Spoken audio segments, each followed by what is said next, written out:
Miles Davies. Cymryd y daliad. At Cei Connah, sy'n ergydio bell! Ac oedd hi'n ergyd dda, oedd hi'n ergyd rymus, ond yn syth at Oliver Byrne. Kick hir gan Byrne. Llenio ymlaen tuag at Curran. A wedi disgyn. Ar yw hanner ergyd, hanner coesad oedd hi gan Jamie Mullen. Lle ar draws wyneb y gol.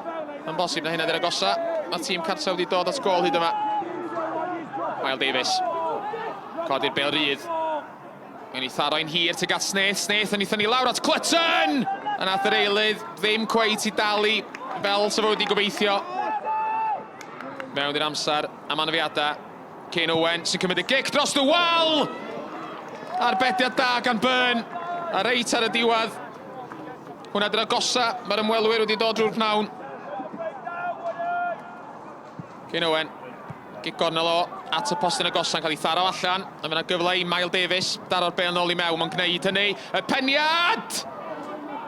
Just dros y bar gan Clutton. Ydy Clutton ddim yn mwy ar y cae. A mi greidodd y bêl i benno. Oedd e just dim cweit yn gallu cadw i lawr. Yeah, we've come up here today to make sure we didn't lose the game. I'm happy to admit that. But at the same time, we felt that if we sacrificed a bit of territory, our best chance to win the game would be on the counter-attack. And I thought we had enough chances on the counter-attack to have won the game. And I think we deserved a point. I thought in the first half we had the majority share of possession, but we didn't really penetrate, and that's the keeper. And then the last 10 minutes we really, had a go.